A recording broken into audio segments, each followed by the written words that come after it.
주님을 소망하며 살아갈 수 있는 저희들 되게 하여 주시옵소서. 아멘, 아멘.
오시리라. 아멘. 하나님, 우리 찬양의 고백처럼 다시 오실 주님을 얼마나 우리 삶 가운데 사모하며 살아가고 있는지, 마지막 때를 어떻게 준비하고 살아가고 있는지 말씀을 통해서 다시 점검받기를 소원합니다. 주님 말씀하실 때 하나님, 우리가 정말 회개할 거 회개하고 감사할 거 감사하고 결단할 거 결단할 수 있는 저희들 되게 하여 주시옵소서. 마지막 주님 오셨을 때 어색한 만남, 그리고 주님이 나를 알아보지 못하는 만남 되지 않도록 주님, 우리가 늘 하나님의 말씀에 사로잡혀 살아가는 자들 되게 하여 주시옵소서. 예수님 이름으로 기도드립니다. 아멘. 할렐루야. 네, 오늘 살아계신 하나님의 말씀은 한 절입니다. 히브리서 4장 14절 말씀입니다. 히브리서 4장 14절 말씀입니다.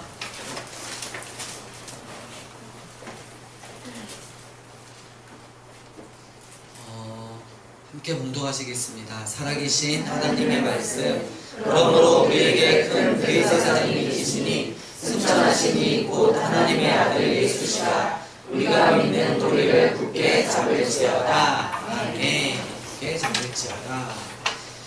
우리가 지난 시간에 이제 예수님의 부활에 대해서 했고, 오늘은 예수님의 승천이죠. 하늘로 올라가셔서 지금도 하나님 보좌 우편에서 세상을 통치하고 계시며 마지막 때 다시 오실 그 주님에 대해서 우리가 한번 말씀을 살펴보았으면 좋겠습니다. 성경은 예수님께서 부활하신 지 며칠 만에 40일 만에 많은 제자가 지켜보는 가운데 하늘로 승천하셨다고 증언합니다. 아무도 안 보는 사이에 이렇게 승천하시면 증인이 없잖아요. 그래서 많은 사람이 보는 앞에서, 그래서 우리가 예수님 승천을 어디서 했죠? 갈릴리 산에서 했나요? 그럼 어디서 했나요? 그러니까 어디죠? 그 예루살렘 바로 나가면 감람산에서 했죠. 그래서 우리 친구들 이스라엘 갔을 때 승천교회 있었죠. 그래서 거기서 승천하면 예루살렘에 있는 모든 사람들이 다 볼 수 있었다 없었다? 다 볼 수 있었다는 거예요. 사도행전 1장 9절. 이 말씀을 마치시고 그들이 보는데 올려져 가시니 구름이 그를 가리어 보이지 않게 하더라. 누가복음 24장 51절. 축복하실 때 그들을 떠나 하늘로 올려지시니. 마가복음 16장 19절. 주 예수께서 말씀을 마치신 후에 하늘로 올려지사 하나님 우편에 앉으시니라. 디모데전서 3장 16절. 그는 육신으로 나타난 바 되시고 영으로 의롭다 하심을 받으시고 천사들에게 보이시고 만국에게 전파되시고 세상에서 믿음 바 되시고 영광 가운데 올려지셨느니라. 아멘. 예수님의 이 부활과 승천은 예수님이 온 세상의 왕이 되는 것을 알리는 대관식을 거쳐서, 대관식이 좀 특별했어요. 십자가 위였어요. 거쳐 하나님의 오른편에 앉으셨다는 것을 입증하는 증거입니다. 하나님 아버지께서는 창세전에 아들 예수님과 함께 누리던 영광으로 예수님을 영화롭게 하셨습니다. 요한복음 17장 5절. 아버지와 창세전에 내가 아버지와 함께 가졌던 영화로서 지금도 아버지와 함께 나를 영화롭게 하옵소서. 그러나 예수님께서 되찾으신 영광은 세상에 오실 때 잠시 포기하신 영광보다 훨씬 더 위대했습니다. 빌립보서 2장 6절에서 8절. 그는 근본 하나님의 본체시나 하나님과 동등됨을 취할 것으로 여기지 아니하시고 오히려 자기를 비워 종의 형체를 가지사 사람들과 같이 되셨고 사람의 모양으로 나타나서 자기를 낮추시고 죽기까지 복종하셨으니 곧 십자가에서 죽으심이라. 하나님의 언약의 백성들을 위해서 인간의 몸을 입고 친히 이 땅에 오셔서 자신을 직접 속죄 제물로 드린, 그리고 하나님과 우리를 화목하게 하시는 영원한 대제사장이 되시는 예수님. 대제사장은 하나님과 죄인인 인간의 관계를 어떻게 해요? 예배라는 것을 통해서 화해를 시키는 길을 만드는 거잖아요. 근데 일시적인 육신적인 대제사장이 아니라 영원한 대제사장, 하나님과 죄인인 우리가 얼마든지 화목하게 할 수 있는 그 길을 큰 대로를 뚫어놓으신 분이 영원한 대제사장 되시는 예수님이시고 그 예수님은 영원한 대제사장님과 동시에 전혀 흠없는 속죄 제물이 되셨다는 것. 예수님은 이제 영광스러운 신성과 인성을 모두 가지시고 하나님 아버지의 오른편에 앉아 하나님과 사람 사이에 중보자 역할을 감당하고 계십니다. 창세 전부터 예수님 안에서 계획하신 그 기쁘신 뜻대로 예정하신 선택받은 백성들을 위해 지금도 응원하시고 기도하고 계시는 것입니다. 사단은 세상에서 주님을 믿는 우리를 끊임없이 비난하고 고소하지만 저기 교회, 저기 청년, 저 봐봐, 저 예수님 믿는다고 저 봐봐 지금 뭐하고 있는가. 사단이 끊임없이 그렇게 고소하지만 예수님께서 하나님 보좌 앞에서 우리들을 변호하십니다. 예수님께서 우리가 지은 모든 죄를 과거, 현재, 미래 온전히 속하셨기 때문에 비록 사탄이 우리를 비난하는 말이 정말 옳다고 해도 아무런 효력을 발휘하지 못합니다. 왜냐하면 예수님이 우리의 죄값을 위해서 십자가에서 생명을 내어놓으셨기 때문입니다. 때문에 우리는 은혜의 보좌 앞으로 나아가 정말 그것을 이용하는 게 아니고 정말 내 죄에 대해서 연약한 부분을 가지고 나와서 은혜의 보좌 앞으로 나아갔을 때 그 죄를 사하시고 그 죄를 끊을 수 있는 힘을 주신다는 거죠. 이런 이유로 바울은 로마서 8장 34절 누가 정죄하리요 죽으실 뿐 아니라 다시 살아나신 이는 그리스도 예수시니 그는 하나님 우편에 계신 자요 우리를 위하여 강구하시는 자신이라 하고 자신있게 말한 것입니다. 또 예수님의 승천은 예수님이 속죄제물 영원한 대제사장 하나고요.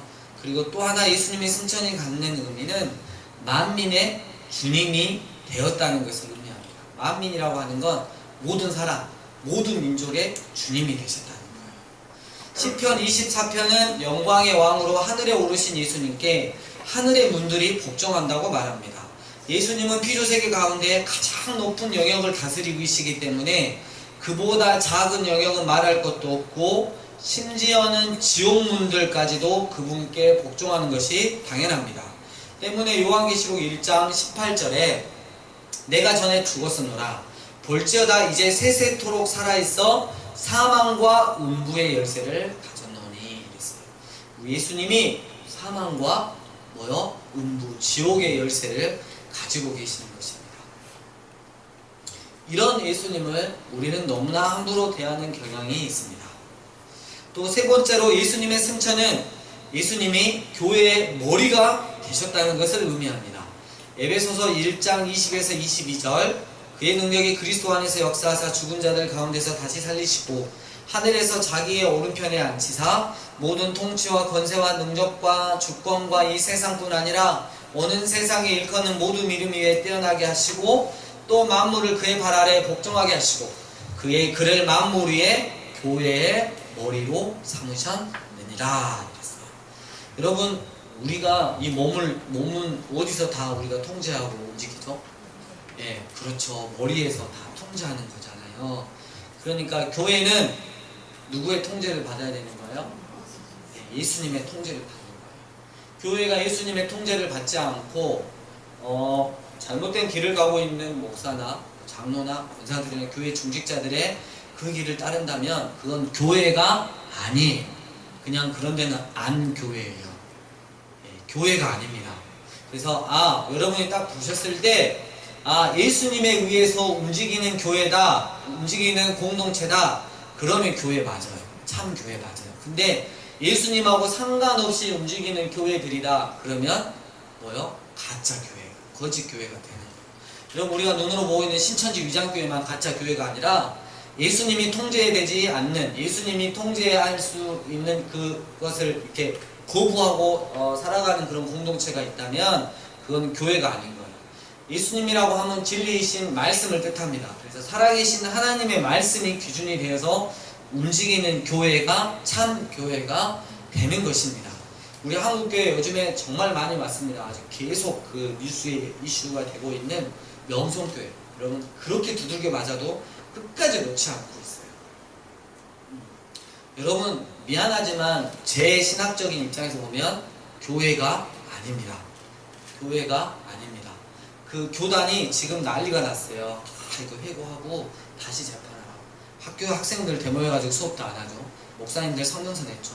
그래도 명성교회 목사님하고 아들하고, 여러분 그 우리끼리 이야기니까 이렇게 목사님 이름이 뭐죠?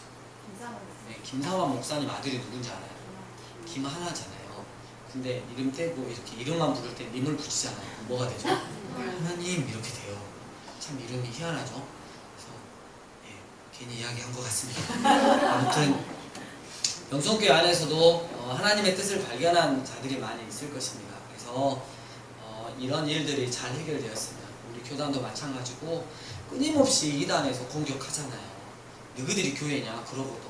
그러니까 우리는 할 말이 없는 거예요. 그래서 우리부터 정말 예수님으로 말미암아 통제되는 공동체가 돼야겠다, 이런 결단을 꼭 하셔야 됩니다. 그래서 이 교회는 진 목사가 지시해서 움직이는 교회가 아니에요. 저도 통로 역할을 하는 거죠. 주님께 이렇게 기도할 때, 말씀 붙잡고 기도할 때 마음을 주시면 우리가 함께 의논해서 또 그런 일들을 하는 것이고요. 정말 그런 교회가 되었으면 좋겠습니다. 정말 마지막 때 어처구니 없이 요한계시록 말씀처럼 문 밖에서, 교회 밖에서, 우리 교회 강주 삶의 예배교회 밖에서 문을 두드리고 계신다면, 우리 예수님이 교회의 머리신데 이미 쫓겨나셔가지고 밖에서 문을 두드리고 계신다면 이 얼마나 비참한 상황이 되겠습니까? 그리고 예수님의 승천은 예수님이 세상을 심판하실 재판관이시라는 것입니다. 사도행전 17장 30, 31절 알지 못하는 시대는 하나님이 간과하셨거니와 이제는 어디든지 사람에게 다 명하사 회개하라 하셨으니 이는 정하신 사람으로 하여금 천하를 공의로 심판할 날을 작정하시고 천하를 무엇으로요? 공의로 심판할 날을 작정하시고 계획을 세우신 거예요. 이에 그를 죽은 자 가운데서 다시 살리신 것으로 모든 사람에게 믿을 만한 증거를 주셨음이니라 하니라. 아유 그냥 얼른 뒤집고 죽어버리면 되지. 아니요. 어디에서 바다 한가운데서라도 끄집고 와가지고 어떻게 해요? 그 영혼을 살려놓는 거죠. 뭔가 영혼을 살려놓고 어떻게 해요? 반드시 심판대 앞에 서는 거예요. 여러분 우리도 다 어때요? 심판대 앞에 안 서는 게 아니에요. 다 서요. 심판대 앞에 서요. 그때 우리 예수님께서 정민지 이유지, 그래 얼굴은 못생겼으나 믿음의 길을 갔어, 이렇게 하면 정말 감사한 거죠. 저 영혼 자뻑 증세가 심했어요. 굉장히 믿음의 길을 갔어요. 이렇게 해주면 주님께서 인정해 주시면 너무 감사한 거죠. 성경은 사도행전 10장 베드로의 설교를 통해 예수님께서 승천하사 재판관의 직접을 맡으셨다는 사실을 말하는 데 필요한 핵심 진리 세 가지를 말하고 있습니다. 첫째는 세상의 마지막 때와 종말과 마지막 심판이 있다는 진리이고, 둘째는 그날에 예수 그리스도께서 만민의 주님이시오 재판관으로 군림하실 것이라는 진리이며, 셋째는 따라서 교회는 어떻게 살아가야 하는 것인가, 또 세상 사람들에게 이 사실을 알려야 하지 않을까라는 핵심 세 가지 진리를 밝히고 있습니다. 영원한 대제사장 되시는, 만민의 주님 되시는, 교회의 머리가 되시는, 저는 오늘 예수님의 승천의 의미들 중에 마지막 네 번째, 세상을 우리를 심판하실 심판관 되시는 예수님에 대해서 집중적으로 말씀드리고 싶습니다. 첫 번째, 공평하고 확실한 하나님의 마지막 심판의 재판관이시라는 거예요. 예수님께서 공평하다, 그리고 어떻게 해요? 확실하다. 역사는 시작과 끝이 있어요. 역사를 창조하신 주권자 하나님은 역사의 마지막 때를 정해 놓으셨습니다. 간단히 말하면 인간의 역사는 마지막 때를 향해서 신속하게 나아가고 있는 중입니다. 여러분 그냥 보시면 알겠죠. 세상 돌아가는 거 보시면 알겠죠. 그때 말려서 가라지 단에 묶여서 나가면 아주 그냥 마지막에 아주 바짝바짝 타지는 거죠. 그때가 되면 모든 사람이 심판을 받을 것이며 각자 행위에 따라 보응을 받을 것입니다. 질문이 있습니다. 어떻게 하나님이 복음을 한 번도 들어본 적이 없는 사람이나 성경을 읽어보지 못한 사람을 심판하실 수 있을까요? 이 질문과 관련된 신비를 우리는 모두 이해할 수는 없지만 하나님이 어떤 분이고 어떤 성품을 소유하고 계신지는 우리가 분명히 알 수 있습니다. 신명기 32장 4절 그는 반석이시니 그가 하신 일이 완전하고 그의 모든 길이 정의롭고 진실하고 거짓이 없으신 하나님이시니 공의로우시고 바르시로다. 그러니까 야, 그건 네가 걱정할 문제가 아니다. 너나 바르게 살아라. 지금 네가 나를 의심하지 말고 나중 마지막 때를 위해서 네가 지금 똑바로 살아야 될 때다. 하나님의 심판을 네가 걱정할 일이 아니다. 하나님의 심판이 공정하다는 것을 보여주는 또 다른 증거는 세상에서 가장 외진 곳에 홀로 살고 있는 사람조차도 하나님의 계시를 어느 정도는 알 수 있다는 사실입니다. 로마서 1장 19, 20절 이는 하나님을 알만한 것이 그들 속에 보임이라. 하나님께서 이를 그들에게 보이셨느니라. 창세로부터 그의 보이지 아니하는 것들 곧 그의 영원하신 능력과 신성이 하나님 되심이 그가 만드신 만물에 분명히 보여 알려졌나니 그러므로 그들이 핑계하지 못할지니라. 그가 만드신 만물에 분명히 보여 알려졌나니 세상이 돌아가고 세상이 어떻게 하나님이 만들어 놓으신 그 자연세계를 보면 이 돌아가는 우주를 보면 하나님이 계시는 줄 인정할 수밖에 없다는 겁니다. 근데 자기 마음대로 살고 싶어서 외면을 할 뿐이죠. 따라서 심판의 날에는 성경의 선언은 아무도 변명할 수 없다라고 말합니다. 하나님의 심판이 공정하다는 것을 보여주는 증거는 이것으로 그치지 않습니다. 성경은 말합니다. 인간은 하나님께 불쌍함을 느끼게 만드는 희생자가 아니라는 거예요. 착각하시면 안 돼요. 언제나 하나님을 우습게 여기고 무시하는, 그래서 죄만 짓고 사는, 비난받고 심판받아야 마땅한 하나님 입장에서 보면 반역자라는 거예요. 우리가 뭘 잘해가지고 구원을 받는 것처럼 이야기하면 안 되는 거예요. 우리는 기본적으로 어때요? 우리 마음속에 끊임없이 죄를 짓고 있잖아요. 그래서 결국 하나님 앞에 비난받고 심판받아야 할 대역죄인입니다.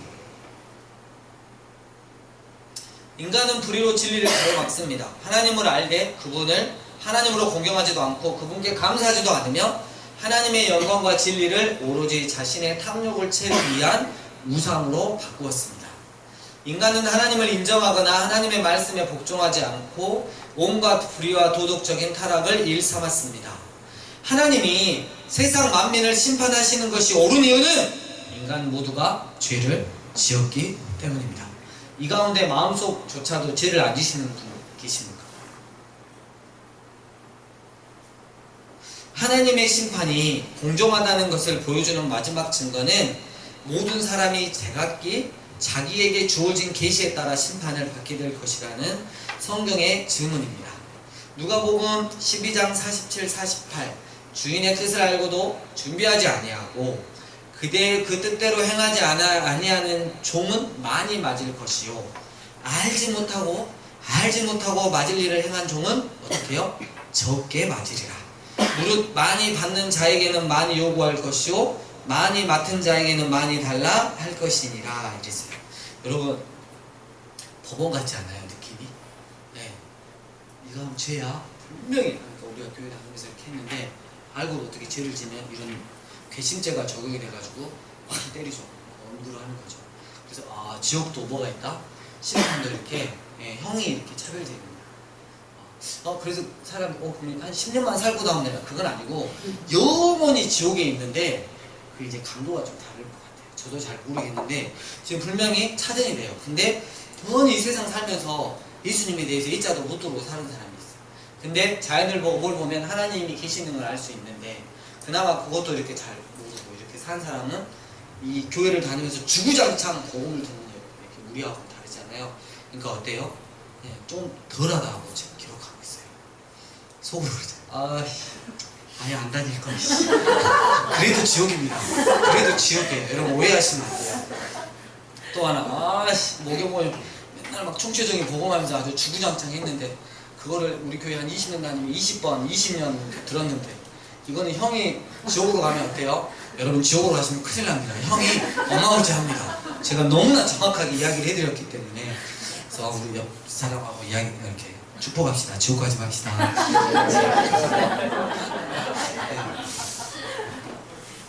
우리가 지금은 이 지옥 이야기를 심판 이야기를 웃으면서 할 수 있지만 그 마지막 때 제가 학교 다닐 때 줄 서가지고 잘못해가지고 선생님 때리고 있으면 뒤에 줄 서갖고 이렇게 한 명씩 나오잖아요. 여러분 그때 기분 어때요?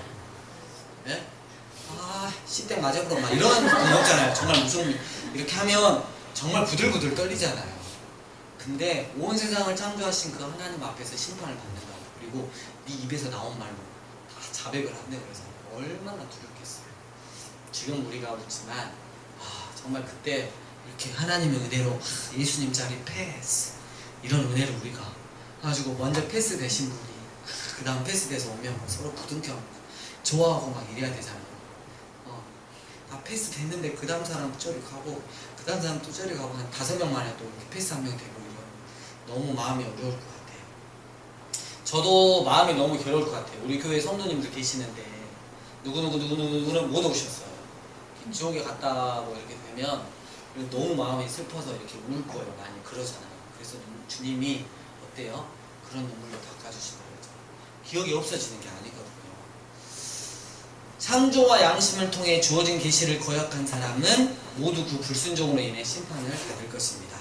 성경과 복음을 통해 주어진 계시를 거역한 사람도 모두 그 죄로 인해 심판을 받을 것입니다.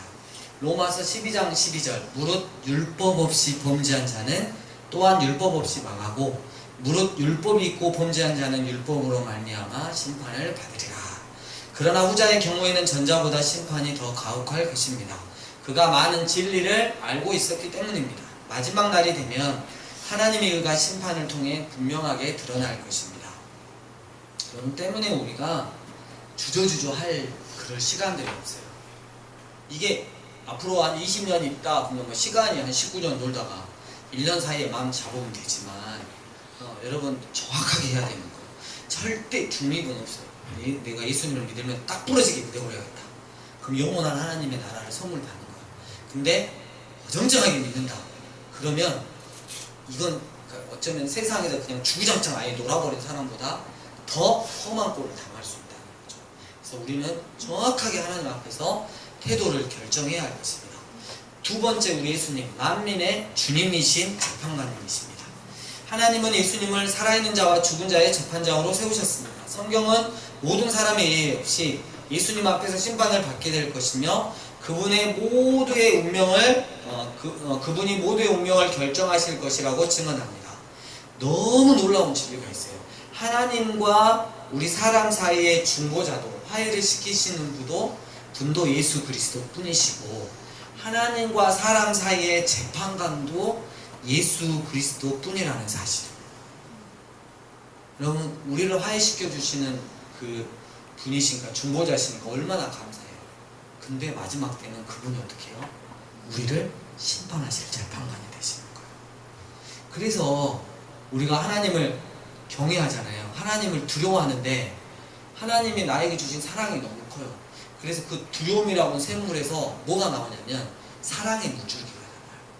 하나님을 경외함으로써 시작되는 거기서부터 나오는 그 사랑으로 살아가는 그 모든 우리의 삶의 행위들이 바로 경건이라고 정의를 하시면 되겠습니다. 교회 잘 나오고 새벽기도 잘 나오고 막 이런 거 있잖아요. 그게 경건이 아니라 하나님을 경외하는 그곳으로부터 흘러나오는 사랑이 동기가 되어서 살아가는 그 모든 것들이 우리의 경건이라고 말할 수 있겠습니다. 저 정말 정의 잘 내렸죠. 자, 여러분 이렇게 좀 이게 힘든 건데 이렇게 제가 정의를 내렸잖아요. 아셨어. 내가 신학교 다닐 때 공부를 못한지 다 알고 계시는 거예요. 그래서 제가 학점이 꽤 많이 안 좋았어요. 하지만 주님은 저를 사랑하셔요. 디모데전서 2장 5절 하나님은 한 분이시요 또 하나님과 사람 사이의 중보자도 한 분이시니 곧 사람이신 그리스도 예수라. 예수님은 우주를 다스리는 여러 통치자 가운데 하나이거나 심판날을 재판을 관장할 여러 재판관 가운데 한 명이 아니라는 거예요. 예수님은 홀로 만인의 재판관이자 왕이요 주님이십니다. 우리 법원을 보면 대법원 보면 이렇게 몇 명 많이 있잖아요. 헌법재판소도 많이 있잖아요. 왜요? 불완전하니까 많이 있는 거예요. 근데 우리 주님은 너무나 완전하시고 너무나 정의로우시고 너무나 의로우시기 때문에 여러분 둘 필요도 없어요. 딱 한 분이시면 모든 것들 우리 마음속에 있는 모든 것까지도 다 들춰내실 수 있는 분이기 때문에 홀로 재판관이 되시는 것입니다. 하늘과 땅의 모든 권세가 그분께 주어졌습니다. 그리스도께만 홀로 하나님 오른편에 앉으십니다. 예수님은 모든 통치와 권세와 능력과 주권이 이 세상뿐만 아니라 오는 세상에 일컫는 모든 이름 위에 뛰어나십니다. 아멘. 본디오 빌라도가 통치할 때 십자가에 못 박히신 나사렛 예수께서 지금까지 세상에 태어났던 모든 사람의 운명을 결정하실 뿐만 아니라 천사와 마귀는 물론 골로새서 1장 16절 하늘과 땅에서 보이는 것들과 보이지 않는 것들과 혹은 왕권들이나 주권들이나 통치자들이나 권세들을 모두 심판하십니다. 또한 예수님을 대체하려 하거나 그분의 영광을 빼앗으려고 했던 세계 종교의 지도자들도, 변절자들과 마지막 때 주님을 배교하는 배교자들도 한 명도 예외 없이 예수님께 심판을 받게 될 것입니다. 그들은 큰 수치와 두려움을 느끼며 그분 앞에 서야 할 것입니다. 로마서 14장 12절 이러므로 우리 각 사람이 자기 일을 하나님께 짓고 하리라. 어제 제가 어디를 가니라고 화요일날 어디 갔다 오면서 자전거를 타고 이렇게 왔거든요. 근데 주일 말씀 생각하면서 주님 풍족한 삶, 주님 한 분만으로 저 행복했으면 좋겠어요 막 이러면서 대화를 막 하고 오는데 가슴이 너무 막 이렇게 막 뭉클한 거예요. 그래서 마지막 때 이랬어요. 하나님 저 정말 부탁이 있는데 저 하나님 앞에 배신자 되지 않도록 도와주세요. 제 마지막 소원이에요. 정말 한결같은 믿음을 가지고 살아가다가 정말 변하지 않는 믿음으로 주님 만나고 싶어요. 기도하고 자전거 타고 혼자 또 기특하다 또 이렇게 제가 수수고서 지금 이렇게 한 겁니다. 아무튼 가슴이 너무 뭉클했어요. 그래서 정말 주님 한결같이 사랑할 수 있는 자 됐으면 좋겠다. 여러분도 그게 소원이시지 않나요? 네. 아멘이 아주 크게 들려서. 그러면 재판관의 심판을 세상에 여러분 알려야 하지 않을까요? 교회는 복음의 축복을 선포해야 할 뿐만 아니라 장차 세상에 임할 궁극적인 심판을 경고해야 할 사명이 있는 것입니다. 베드로는 고넬료의 집에 모인 이방인들에게 이렇게 말했습니다. 사도행전 10장 42절 우리에게 명하사 백성에게 전도하되 하나님이 살아있는 자와 죽은 자의 재판장으로 정하신 자가 곧 이 사람인 것을 증언하게 하셨고, 여러분 우리는 여기서 예수님을 재판관으로 선포하는 것이 사도적 복음의 핵심이라는 매우 중요한 진리를 발견할 수 있습니다. 초대 교회가 전한 복음은 예수님을 구원자 그리고 주님, 내 삶의 주님으로 선포하는 것으로 끝나지 않습니다. 그들은 예수님께서 산자와 죽은 자 모두를 심판하시는 재판관이라는 사실도 함께 전했던 것입니다. 구원자, 내 삶의 주권인 주님, 그리고 마지막 때 오셔서 날 심판하실 재판관, 여기까지 복음을 전했다는 거예요. 그들은 죄인이나 대제사장, 노예나 황제를 가리지 않고 모두에게 예수님께서 그들의 궁극적인 운명을 결정하실 재판관이라고 정말 애누리 없이 담대히 외쳤던 것입니다. 하나님이 예수님을 보내신 이유가 세상을 심판하기 위해서가 아니라 구원하기 위해서라는 것은 참으로 놀라운 진리임에 틀림없습니다. 그러나 하나님은 예수님을 재판관으로 정하셨고 그분을 죽은 자 가운데서 살리심으로 모두에게 그 증거를 보여주셨습니다. 하나님은 장차 예수님을 통해 세상을 의로 심판하신 날을 정해놓으셨어요. 우리에게 알려주시면 좋겠지만 알려주시지 않았어요. 그때는 우리가 알면 안 줍니다. 왜요? 늘 하나님을 전도서 보니까 경외하고 살아가라고, 하나님을 경외하는 삶을 살아고 그때를 알려주시지 않았어요. 히브리서 9장 27절 한 번 죽는 것은 사람에게 정해진 것이요 그 후에는 심판이 있으리니. 예수님께서 다시 오시면 심판대에 자정하시고 모든 사람의 운명을 결정하실 것입니다. 우리 전세계 인구가 75억 그동안 죽은 사람이 있으니까 어마어마하게 많네. 그걸 언제 해? 여러분, 우리 예수님은 우리가 생각하시는 거하고 레벨이 다르습니다. 베드로는 예수님께서 산자와 죽은 자들을 심판하실 준비를 갖추고 계신다고 경고했습니다. 베드로전서 4장 5절 그들이 산자와 죽은 자를 심판하기로 예비하신 이에게 사실대로 직고하리라. 요한계시록도 봐도 똑같고 베드로서를 봐도 똑같고 바울서시를 봐도 그렇고 다 똑같아요. 야고보도 재판관인 주님이 다시 한번 인류의 역사 안에 개입하시기 위해 문 밖에 서 계신다고 말했습니다. 야고보서 5장 9절 보라 심판주가 문 밖에 서 계십니다. 예수님은 요한계시록 22장 12절 보라 내가 속히 오리니 내가 줄 상이 내게 있어 각 사람에게 그가 행한 대로 갚아주리라는 경고의 말씀으로 요한에게 보여주신 계시를 마무리하셨습니다. 우리는 이런 경고의 말씀을 잊지 말고 예수님의 다시 오심과 마지막 심판이 임박했다는 사실을 항상 기억하고 전하려고 노력해야 할 것입니다. 제가 이 말씀을 준비하고 주일 말씀을 준비하면서 딱 꽂히는 게 있었어요. 우와, 주일은 큰 잔치 비유해야겠구나. 완전 이거 복음 전해야겠구나. 그래가지고 이번 주 내일인가요? 금요일 날에 여기 위에 주일날 문 닫으니까 이 지상에 있는 상가들 전도 싹 해버리려고 파우치 있죠? 파우치가 한 7,800개 있는데 그 4박스, 5박스 다 빼놨어요. 지금 작업하고 있고요. 그 다음에 주일날에 또 4개조 나눠가지고 저 밑에 지하상가 있죠? 한 500세대 점포 되거든요. 4개조로 나눠가지고 우리 교회 안내 그 리플렛하고 그 복음 전도 말씀 카드 있잖아요. 그거 쫙 다 이렇게 하려고. 야, 이거 전도해야겠구나. 때를 얻든지 못 얻든지 정확하게 전도해야겠구나. 그래서 오늘 우리가 불탄의 열정을 가지고 비가 살짝 그쳤을 때 우리 아이들이 내려가서 또 전도했어요. 신천지 아이가 아닙니다. 신천지가 아닙니다. 저희는 말씀을 정리합니다.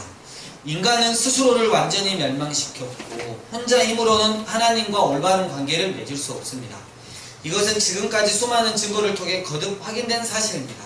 따라서 만민을 심판하실 분이 자기 백성의 죄를 위해 죽으신 분이라는 사실은 참으로 큰 위로가 아닐 수 없습니다. 주님이 우리 죄를 살피시면 그분의 심판을 면할 사람은 아무도 없습니다. 그러나 주님의 인격과 사역 안에서 우리는 용서를 발견할 수 있습니다. 그러니까 너무 늦기 전에 주님께로 돌이켜야 합니다. 조금만 더 하다가 큰 낭패, 다시는 돌이킬 수 없는 그 시점이 오기 때문입니다. 우리가 지은 죄와 심판에 대한 두려움을 깨달음과 동시에 우리를 구원하기를 기뻐하시는 주님의 사랑을 깨달아 지체 없이 그분 앞에 나가 그분을 단단히 붙들고 놓지 않아야 할 것입니다. 주님께서는 이 시간 순종하지 아니하고 거슬러 말하는 백성에게 종일 손을 벌리고 계십니다. 로마서 10장 21절 이스라엘에 대하여 이르되 순종하지 아니하고 거슬러 말하는 백성에게 내가 종일 내 손을 벌렸노라 하였느니라.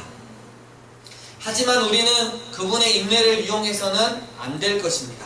성경은 주님의 진노하심이 매우 맹렬하고 살아계신 하나님의 손에 빠져들어가는 것이 참으로 두렵다고 경고합니다. 히브리서 10장 30, 31절 또 다시 주께서 그의 백성을 심판하리라 말씀하신 것을 우리가 아노니 살아계신 하나님의 손에 빠져들어가는 것이 무서울진저.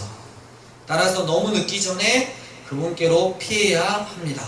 오늘 밤이라도 우리에게 빌려준 우리의 모든 것을 생명까지도 우리 하나님은 다시 빼앗아 가실 수 있는 분이기 때문입니다.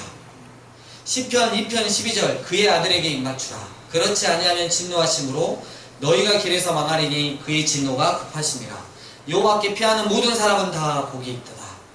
아직 기회가 있을 때 당신의 법으로 우리를 다스리실 주님과 화해를 도모해야만 심판을 받고 영원히 지옥에 갇히는 운명을 면할 수 있습니다.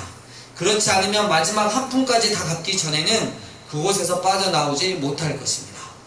마태복음 5장 26절 진실로 내게 이르노니 내가 한 푼이라도 남김이 없이 다 갚기 전에는 결코 거기서 나오지 못하리라. 사랑하는 다비드의 비자 여러분, 자신을 속죄제물로 드린 우리의 대제사장 되신 예수님, 하나님 보좌 우편에 앉으셔서 온 열방을 통치하시며 우리를 위해 지금도 기도하시며 변호하시며 격려하고 계시는 우리의 중보자 되시는 예수님, 온 열방의 주님이 되시고 나의 주님이 되시는 예수님 때문에 우리가 마땅히 복종하고 경배 드려야 하는 예수님, 우리 교회의 머리가 되시는 예수님, 세상을 심판하실 재판관이 되시는 예수님이 반드시 다시 오신답니다. 어쩌면 지금 오고 계실지도 모르겠습니다. 아니, 지금 오고 계십니다. 네? 우리 주님 다시 오시면 만민의 재판관으로서 공평하고 확실하게 하나님의 마지막 심판을 집행하실 것입니다. 하나님은 말씀으로 약속하신 것 단 하나도 안 지키신 게 없으십니다. 이제 이거 하나 남으셨어요. 마지막 때 오셔서 내가 온 세상을 공의로 심판할 것이다. 온 세상의 왕으로서 하늘과 땅의 모든 권세를 사용하여 살아있는 자와 죽은 자를 심판하실 것입니다. 때문에 우리가 예수님 안에 나타나 하나님의 사랑 안에 잡혀있지만 여전히 장차 예수님의 심판대 앞에 나가 선악간의 모든 행위에 대해 보상을 받게 될 것이라는 엄숙한 진리를 의식하고 살아가야 할 것입니다. 또한 세상 끝의 관점에서 지금 오늘을 살아 빌립보서 2장 12절처럼 두려움과 떨림으로 구원을 이루어 나가야 할 것입니다. 그래서 우리가 마지막 때 심판관으로 오실 주님께 선택받고 위로받고 사랑받아 영원한 하나님의 나라에서 주님과 함께 살 수 있다면 그것보다 더 큰 행복은 없을 것입니다. 초대교회 성도들이 했던 그 인사, 울라이 하여, 오늘입니까? 행여 오늘입니까? 행여 오늘인가? 주님 오실 그날이. 여러분, 그런 마음으로 초대교회 성도들은 하루하루를 살았다고 합니다. 우리 이 시간 함께 기도했으면 좋겠습니다. 먼저 첫 번째로, 나는 얼마나 이 재판관이신 예수님을 인식하고 하루하루를 살아가고 있는가. 영원한 대제사장, 만민의 주님, 교회의 머리, 그리고 심판관 되시는 이 예수님. 두 번째로, 우리 오늘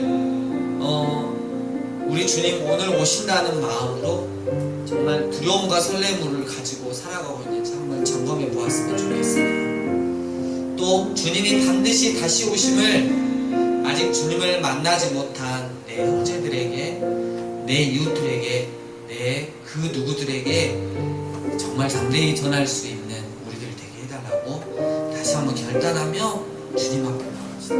여러분, 천국은 모르고 갈 수 있지만 좋지만 지옥은 절대 가면 안 되는 거예요. 자, 우리 주신 말씀 가지고 하나님 앞에 기도하며 나아갑시다.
춘장 지하상가 위에 있는 많은 식당들과 회사, 아버지 하나님, 우리가 살아계신 하나님의 말씀을 붙잡고 그 카드를 가지고 기도하며 전도하기를 원합니다. 하나님 강제도심에 구원을 주시는 하나님의 능력을 경험하는 귀한 전도의 시간이 되게 하여 주시옵소서. 기도하시고 또 우리 다음 세대와 그 가정들을 위해서 함께 기도합시다.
사랑의 하나님, 우리에게 복된 말씀, 귀하신 말씀 주신 거 감사합니다. 방금 찬양 고백했는데 마라나타 아멘 주 예수여 오시옵소서 라고 고백했는데 나에게 내가 그 앞에서 주님 앞에서 심판당하는 그런 어리석은 인생 살지 않도록 도와주시고 방금 찬양의 고백처럼 정말 주님을 격하게 환영하고 사랑할 수 있고 그런 복된 마지막 때를 맞이할 수 있는 믿음의 사람들 되게 하여 주시옵소서. 하나님, 이제는 이런저런 사정 봐주었던 그 많은 사람들, 내 가족들 그리고 내 주변에 있는 사람들, 만약 주님이 오늘 밤에 오신다면 영영 떨어질 수밖에 없는데 우리가 때를 얻든지 못 얻든지 정말 예수님께서는 우리의 구원자 되시고 만민의 주님 되시며 마지막 때 심판관 되심을 우리가 정확하게 알리고 전도할 수 있는 그런 우리의 믿음 허락하여 주시고 그런 삶의 결단을 허락하여 주시옵소서. 그러한 또 다음 세대가 되게 도와주시고 또 우리 강주도시 우리가 또 하나님 말씀을 가지고 전도하기를 소원합니다. 하나님만 일하여 주시옵소서. 주님 사랑합니다. 다시 오실 예수님 이름으로 기도드립니다. 아멘. 할렐루야. 그 꽃들도 찬양이 이제 일어서시면서 일어서시면서 이렇게 꽃들도 이 찬양이 있는데요. 여러분 그냥 이제 아까는 이제 이렇게 이어서 했지만 이제는 우리가 풀 버전으로 이렇게 하는데요. 이 꽃들도가 그 일본 분이 이렇게 곡을 지으셨어요. 근데 어떤 때 지었냐면 일본의 쓰나미가 확 왔을 때 싹 쓸어가 버렸을 때 그 절망의 끝자락에서 이 찬양을 쓰신 거예요. 여러분 그 절망의 끝자락에서 여러분 우리가 같은 그런 마음으로 우리 인생에 큰 쓰나미가 왔을 때 마침내 꽃들이 피고 영광의 주가 오시리라. 그러니까 이 세상이 전도가 아니라 주님이 오실 그 나라를 사모하면서 그래서 우리가 그런 마음으로 꽃 이렇게 하시게요. 네.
꽃들도 구름도 바람도 진문화도 이렇게 여러분 마지막에 여러분 이름 넣어서 하시면 너무 좋을 것 같아요. 꽃들도 해보세요. 바람도 구름도 바람도 넓은 문화도 이렇게 여러분 이름 넣어서 시작. 꽃들도 구름도 바람도 넓은 문화도 찬양하라 찬양하라 예수를 하늘을 울리며 노래해 나의 영혼아 은혜의 주 은혜의 주 은혜의 주 예수. 아멘 아멘 아멘. 마지막 때가 너무 기다려지지 않습니까 여러분? 그렇다면 희망의 노래를 부릅시다.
이제는 우리 주 예수 그리스도의 은혜와 하나님 아버지의 크신 사랑과 성령의 교통하심이 우리 주님 재판관으로 다시 오실 그날 우리에겐 은혜의 날이 될 줄 믿음으로 고백하며 살아가겠노라고 결단한 이 예배자들, 또 내 주변에 있는 그 누구에게 이 복음을 전하면서 살아가겠노라고 결단한 예배자들 머리 위에, 다음 세대 위에, 이 강주도심 위에 이제와 영원토록 함께 있을지어다.